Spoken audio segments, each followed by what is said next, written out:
Hey there, you're listening to BD4, where there's no better way to get your Yankees and Knicks analysis. Yanks every series, Knicks every game, and MMA on occasion. Here's your host, RJ Carbone.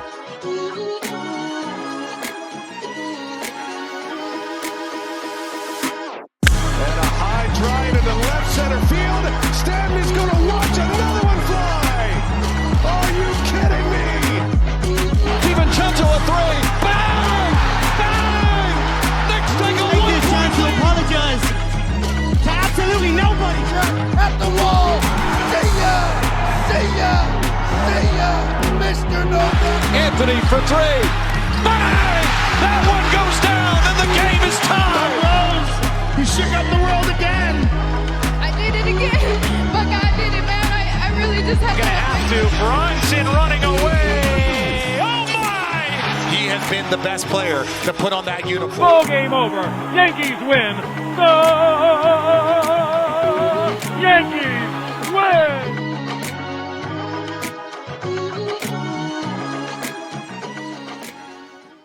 All right, let's talk New York Knicks basketball, folks.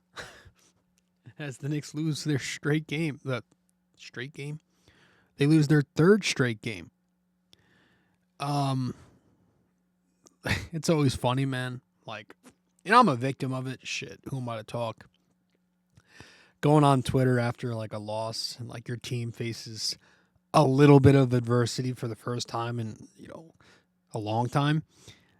And then they act like the world is ending. Listen, this team just won 9 in a row. I don't think that 9-game win streak was a fluke. But, they definitely faced some poor competition. And it expanded beyond that, right? When they won 19 of 23, there was a lot of poor competition they played outside of a couple of teams. And the Knicks, I don't think it was a fluke. I think they're a good team. I don't think they're as good as they were during that 9-game stretch, but I also don't think they're as bad as they are right now during this 3-game stretch from hell, right? But overall, I have maintained this opinion all year. I don't think this Knicks team is a legit contender. I don't see them winning a finals this year. And, that's going to have people frustrated, but that's just the reality of it. The reality of the situation is the Knicks just aren't that good beyond 1 to 5. So they're going to have issues. They're going to have to make trades. The front office should be taking some of this blame. Of course they're not, because the head coach always gets the blame, the manager always gets the blame, etc. That's how sports work. And when you're a New York City sports fan, it's just amplified and louder because there are much more of us and we're so loud. But that doesn't excuse what's been happening lately. And last night was an unacceptable loss for the Knicks. The Orlando Magic are playing with a G League squad right now. They've got a bunch of misfits playing together because their depth is all hurt and their starters are all out, and they came into this game, their G League squad, on the second of a back-to-back at that in Madison Square Garden, and they embarrassed the Knicks in their own building. They out-hustled the Knicks. The Knicks didn't have the energy. They didn't match that energy last night. They looked slower. The starters were very bad. Brunson continues to be awful. He had 0 touch at the basket last night, which is the only thing he's had going for him lately at least he's knocking down those floaters. Those are gone. That wasn't falling last night. The 3-point shot has vanished from him this year over the last month. Deuce McBride's still out because that kid can never stay healthy. Karl Towns is out because Tibbs left him in a game in a blowout. The second unit still sucks. But hey, let's blame Tibbs for that too, am I right? That's totally his fault that journeymen are playing like journeymen. And so now you've got 3 losses in a row to some pretty terrible competition. Obviously, OKC exposed you. But like to lose to Chicago in Orlando, that's crazy to me. So the Knicks lose last night 103-94 to the Magic. 94 points is just like, I know they didn't have Towns, and that's a big difference, but like 94 points is one of the lowest scores I've seen in years. Teams don't score 94 points anymore. Yet, as bad as that was, it still felt like, as bad as the 94 points was, it felt like the defense, despite the numbers, was even worse. It felt like the defense was even worse. And listen, you Twitter people, for those who are on Twitter crying about the head coach, you can cry all you want about pro athletes logging minutes on a team without second unit depth trying to win games. You can cry about that all you want. I'm choosing not to cry about that, but what I will criticize this head coach for is something else. And you know what I'm about to talk about. The Orlando G League squad last night only scored 103 points, okay? But the Knicks allowed them to a 113 offensive rating, and they allowed them to shoot 50% from the floor. And again, none of that's crazy numbers, but you look at the names they played, man. Complete randoms in De Silva and this guy Houston. Randoms. Those guys, that was 2/5 of their starting lineup out there who gave you nothing offensively. Those two guys combined for 4 for 15 shooting, 0 for 10 from 3, and 8 total points between the two of them. Yet Orlando beats the Knicks by 9 points because veteran journeyman Caldwell Pope was able to score 15 because former prospect bust Cole Anthony comes home and drops 24 points. Wendell Carter Jr. chips in with 20 off the bench, whatever he had, 19. None of the guys in the Orlando starting 5 last night averaged double figures. They all averaged 9 points and less. And the Knicks were carved up at points in this game. Nobody played good defense. I don't care about the final numbers. Jalen Brunson was targeted. The two Nick Biggs struggled and dropped. I thought Wingstop was bad. And we might have to get to a point where we can't call them Wingstop anymore. The Knicks were consistently beat on back cuts. Mikal Bridges especially. There were a couple of possessions in the first half where Jonathan Isaac, Cole Anthony beats him. Isaac beats him off a slip from the mid-post. Cole Anthony beats him off a handoff from the top of the key, gets to the basket on him. Second half, he screwed up a couple of switches and was beat on cuts that way. Right? There was a possession where the Magic are in semi-transition and Mikal and Josh Hart slowly switched the action, but it was, De Silva beats Mikal off a cut in semi-transition because he screens him below and there's no rim help. And this was something that probably could have been prevented if, one, Mikal switched it a lot quicker than he did, and he used his wingspan there to prevent the pocket pass. There was another possession where Precious tells Mikal to switch the pick and roll. Mikal just doesn't switch it, and Carter beats him on a back cut from the right wing. OG was beat on cuts a few times, right? In the first quarter to start the game, right off the bat, OG's defense I didn't think was good off ball. There was a possession when he was face guarding De Silva, his back's to the ball, Goga has it, and he finds De Silva on a back cut. OG gets beat. Jonathan Isaac beat him off of a short cut from the dunker spot where OG has his back to him. Precious, first quarter, he's ball watching strong side. He gets beat off a back cut by De Silva. I thought there was just a lot of lackadaisical defense from Josh Hart as well.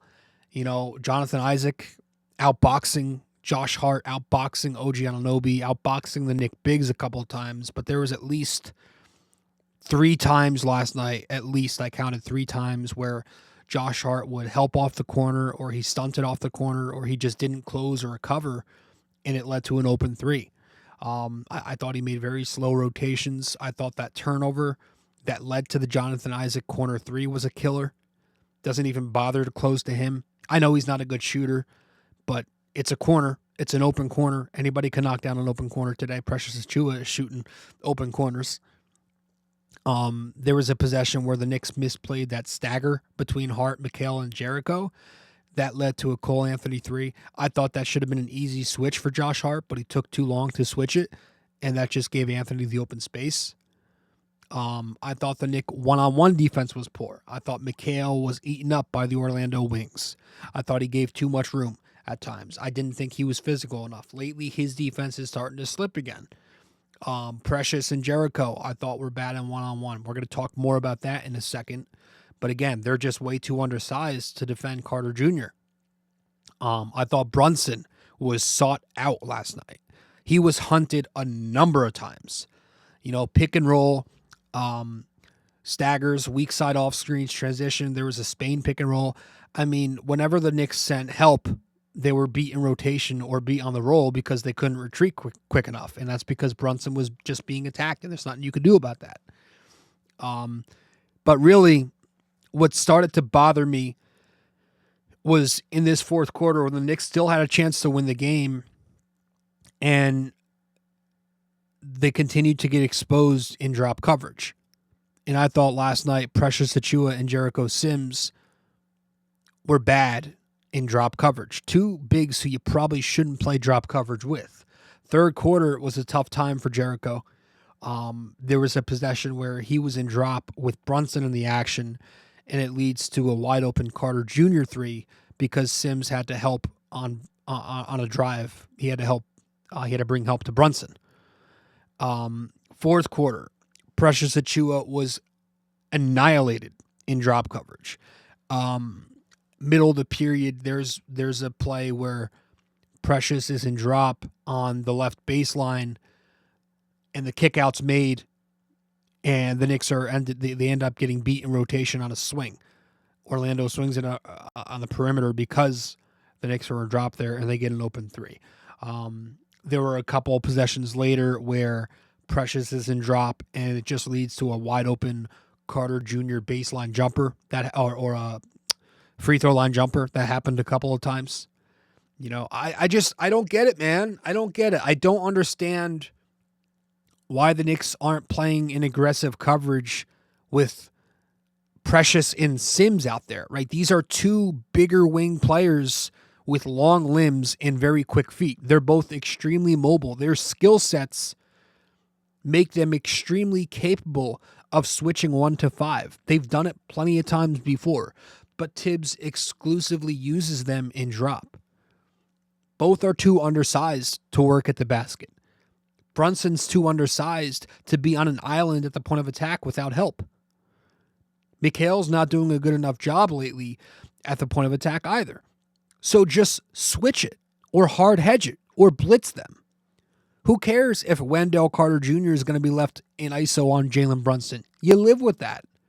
There were possessions where the Knicks were afraid to switch Mikal on Wendell late. Why? It's like we've gone through the season, and Thibs has tried every single defensive coverage known to man for pretty decent stints this year, and I give him credit for that. But the one coverage he really hasn't tried sticking with is the most modern NBA coverage, and it's probably the most difficult coverage to score on in today's game. And that's to switch everything. OKC just locked the Boston Celtics down the other night because of their switch-all defense. I mean, Orlando, again, they had G-Leaguers out there, and they played the most basic, rudimentary pick-and-roll offense known to man last night. There was nothing crazy, nothing too complicated, and the Knicks were obliterated in drop, and they made no adjustments to it. I have a hard time understanding why we're not making adjustments. So again, while you guys are complaining about minutes, That's never something I'm complaining about with pro athletes like this. These guys are in the best shape of the world, more than any other athlete. I'm not complaining about that. I think more complaining should be about this defensive coverage never being tweaked. Or I shouldn't say never, but the primary coverage all year has been dropped with a little bit of hard hedging, with a little bit of some blitzing, barely switching. And I think that's what most people should be complaining about. But again, on Twitter, people don't really know the X's and O's. They don't know the details, so they're going to complain about the easiest thing, the thing that they see right away. Let's just, it's groupthink, right? It's a mob mentality. Let's gang up, get our validation, get our likes. But I think the real problem is this head coach not really adjusting his defense. So that's what I'm concerned about. Now, yeah, let's touch on the offense real briefly because that was an issue. The Knicks offense, really bad. There's zero pop to it lately. Their last 8 games, they're shooting 29% from 3. That's dead last.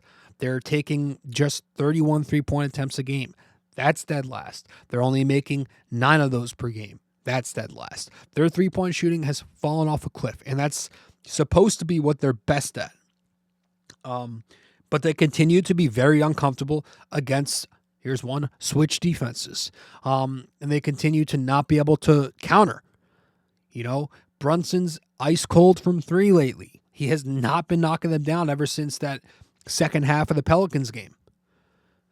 OG, way too streaky of a 3-point shooter. Obviously, Josh Hart's not much of a shooter. So that leaves Mikal Bridges as the only one capable lately of knocking them down. He goes 1 for 7 last night. Karl Anthony Towns is hurt, but even when he's been healthy, he's afraid to take 3-point attempts in some games. When defenses switch the small onto him, he prefers to drive the closeout. He prefers to take him to the post. But the Knicks miss his gravity from 3. Deuce McBride is still hurt. They clearly miss his high release point, his quick trigger shot. It's really rough to watch. The second unit remains pretty mediocre. Campaign's way too hot and cold. Precious and Sims obviously don't stretch because the Knicks have one too many old school bigs on their team. Shamet's not good. Let's stop pretending he's anything. I mean, Orlando's running a 2-1-2 in spurts last night. They were zoning 2-1-2, and either Goga or Jonathan Isaac was roaming as the middleman in help. And the Knicks had no clue how to counter that. There was some good offense last night. There was some offense that showed you, okay, let's bookmark this. Let's come back to this and use this set, right? There was a pistol keep set between Landry Shamet and Precious Achiuwa I liked. There was another second quarter play where the Knicks, they did a Cam Precious pick and roll where it gave Cam open space to pull from 3. In the fourth quarter, the Knicks ran a horn set between, Brunson was on ball, but it was Shamet and Precious screening. Shamet's the one to fade off the screen into space. That draws, maybe it was Howard. It draws him out, which opens up the lane for Brunson. So there was some good offense to beat that defense last night. But for the most part, the Knicks had no clue how to counter what Orlando was doing. And they're just going to have to figure this out. Hopefully Towns is back. I think he's going to sit tomorrow. I think it'd be smart to sit him tomorrow because you got Friday coming up against OKC. Hopefully he's back by then. You got 4 more games on this homestand. So you've already dropped the first 2. But you have Toronto tomorrow night. You got OKC Friday for your rematch. You got Milwaukee on Sunday. I'm going to that game. Hopefully they're healthy and winning by then. And then you wrap up this homestand against Detroit next Monday. But you got to win tomorrow. Real briefly, I thought the best Knicks on the floor last night, Mikal Bridges among the starting unit. 24 points. He now has 5 game balls this year. So if I can get to that. Here he is. 24 points, 5 rebounds, 2 assists. He shot 50% from the floor. Again, he was only 1 for 7 from 3. 75%, 3 for 4 at the line. He was a -8 because even he wasn't really good defensively. On the year, Mikal across 36 games, staying healthy. 39 minutes per game, dropping 18 points, 51%, 36% on threes. And yeah, 5 game balls on the year for Mikal Bridges. So he was the best among the starters last night, but I didn't think he was particularly great. And like you go to the bench and it's kind of pick your poison, if we're talking about who was the best on the bench, I guess it was Precious just by the numbers. But I didn't think he was good. 10 points, nice, but he was way undersized, which hurt him defensively, which obviously hurt him on the glass. 2 rebounds. You can see the Knicks miss Towns because they got to play. Like, Precious and Sims are basically just bigger wings. They're not bigs, but they're playing wing. But they're playing 5 without Cat. And it's hurting the Knicks. So 5 game balls on the year for Precious. Good for him. That's all I got in this game. We're going to wrap this up as soon as we get back from break. Let's get to our trivia. That'll be that quick episode here on episode 775 of the podcast. Stay with us. Be right back. BD4 is available on social media for those who want to follow. You can find BD4 on Instagram at BD4Pod. You can find us on X at BD4Pod. And you can find us on Facebook by simply searching BD4.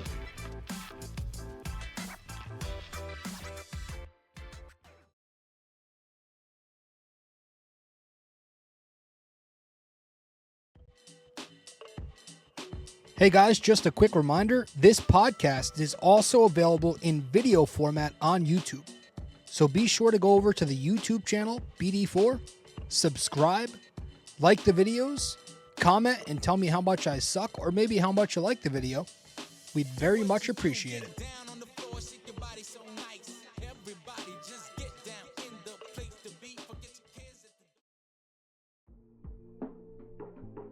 Don't have time to sit down and watch a video?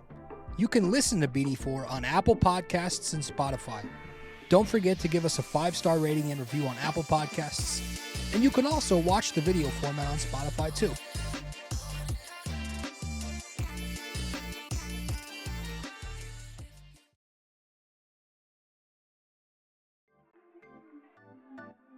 If you feel like supporting the podcast, you can Venmo at Robert-Carbone-JR-28. We really appreciate your support.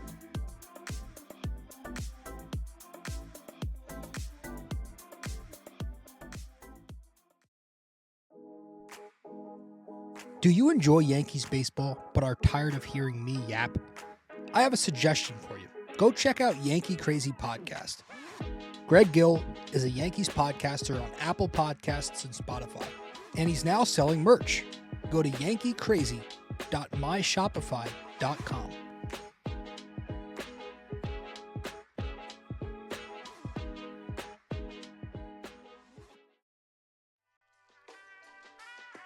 Stay connected with us. Visit BD4blog.com to explore our blog, tune in to our latest podcasts, and follow us on social media. Thank you for being a part of this community.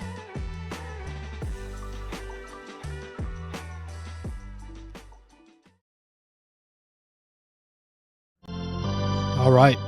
Welcome back to the show. Episode 776 of the podcast. We're going to wrap it up here. Quicker one, just 25 minutes, with our trivia question. So our trivia question for this episode, let me see if I can pull it up here. Which of the following coaches has led the Knicks to the most wins against the Orlando Magic? Jeff Van Gundy, Larry Brown, or Mike D'Antoni? You could tell I made this trivia. I thought of this one before the Knicks lost. So one final time, which of the following coaches has led the Knicks to the most wins against the Orlando Magic? Jeff Van Gundy, Larry Brown, or Mike D'Antoni? So let me know the answer wherever you can reach me. That's it. That is all we got for this show.